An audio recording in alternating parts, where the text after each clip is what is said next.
आपकी और हमारी दौलत को लूट के एक दो आदमी के जेब भरे। लेकिन वही हेमंत बिस्वा चला जाता है बीजेपी में। महाराष्ट्र में क्या हुआ, पवार साहब का भांजा सबसे करप्ट बीजेपी में गए, वो करप्ट आदमी वहां पे उप मुख्यमंत्री बन गया और करप्शन खत्म हो। अस्पताल के बारे में बताया तो डॉक्टर्स की कमी है, लेकिन फिर भी हम चाहेंगे कि यहाँ पे एएनएम वगैरह का अगर कुछ इंतजाम हो जाए या वीकली विजिट हो जाए तो उससे हमारे लोगों को फायदा पहुंचेगा। और तीसरा जो मुख्य काम आप लोगों ने बताया सोनापुर सड़क के बारे में, ये पुठिया का 2-3 जो मुख्य सड़क है उसमें से एक है और उसकी हालत जितनी खराब है अभी मेरे ख्याल से बहुत कम जगह है। और उसका कारण इसमें कोई शक नहीं कि इसका मेन कारण है कि बालू खदान चलता है। अब बालू खदान जैसा कि मरहूम मुखिया साहब ने बताया कि वो भी जरूरी है। अगर बालू रोक देंगे तो हमारा बिल्डिंग करना बना, स्कूल बिल्डिंग हो, अस्पताल बिल्डिंग हो, ब्लॉक बिल्डिंग हो या हमारा अपना बिल्डिंग आ रहा हो तो वो भी जरूरी है। इसीलिए उसको हम लोग ने कोशिश करके कब का हमने पास करा दिया, टेंडर भी हुआ, लेकिन टेंडर 10% बिलो जैसा मुझे बताया जा रहा है, 10% बिलो होने के कारण ये कोर्ट में केस चल रहा है जिसके वजह से काम नहीं हो पा रहा। लेकिन साथ ही में हमने उस सड़क को इंजीनियरों को बुला के कई मरतबा लिख के भी दिया है, बोला भी है कि इसको पीएमजेएसवाई से हटा के आप पीडब्ल्यूडी में करिए। पीडब्ल्यूडी में होने से उसका जो मजबूती है वो ज्यादा हो जाता है।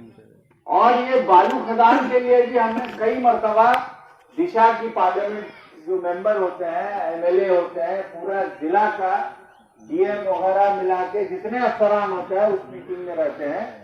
हर 3 महीने में हम मीटिंग रखते हैं और इस मसले को कई मरतबा हमने उठाया कि ये बालू खदान जो चल रहा है इसमें ओवरलोडिंग ना। तो ये पहल है, मैं आप जितने भी खास करके युवा साथी हैं उनसे कहूंगा कि अगर ओवरलोडिंग हो रहा है तो आपका वीडियोग्राफी देख के हमें भेजिए और उसी वक्त वही वीडियो हम भेज देंगे डीएम साहब को कि कार्रवाई होगी तो हमारा रोड ज्यादा दिन तक चलेगा।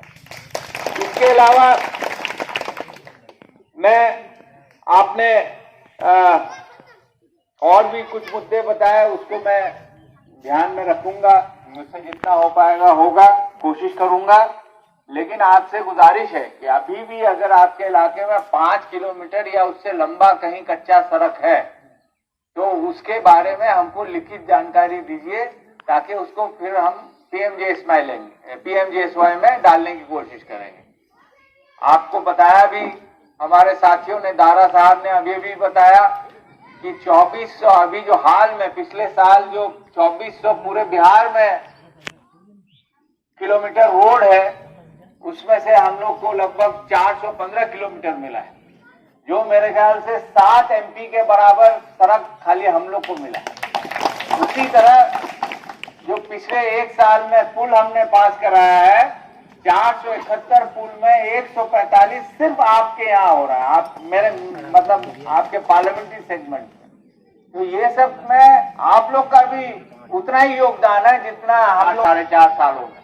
अभी एक पार्लियामेंट का और सत्र चलेगा, हम चाहेंगे कि उसमें आपसे जो हमें जानकारी मिलेगी, जो पार्लियामेंट लायक होगा, उसको हम फिर उठाने की कोशिश करेंगे।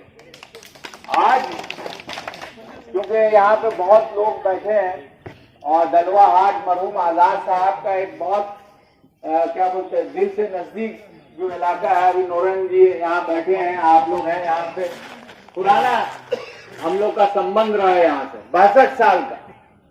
और ये संबंध हमेशा हम लोगों ने, चाहे वोट मिले नहीं मिले, कम मिले बेसी मिले, लेकिन आपके तरफ से भी उतना ही स्नेह मिला और हमसे भी जितना हो सका हमने काम करने की कोशिश की।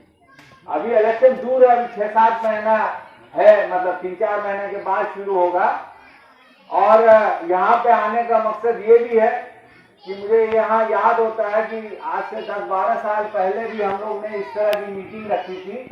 आपकी और हमारी दौलत को लूट के एक दो आदमी के जेब भरे जा रहे हैं। हमारे पार्टी में हो और ऑपोजिशन पार्टी के नेता हो तो बहुत दागी, बहुत करप्ट फन्ना तुस्का। लेकिन वही हेमंत बिस्वा चला जाता है बीजेपी में, मुख्यमंत्री भी बन जाता है, एकदम दूधे रखा धोला। महाराष्ट्र में क्या हुआ, पवार साहब का भांजा सबसे करप्ट। मोदी जी हमारे आदरणीय प्रधानमंत्री बोल रहे थे कि उसके तरह करप्ट नहीं। 2 दिन के बाद बीजेपी में गए वो करप्ट आदमी, वहां पे उप मुख्यमंत्री बन गया और करप्शन खत्म हो। तो यार कितना बेवकूफ हमको समझिएगा।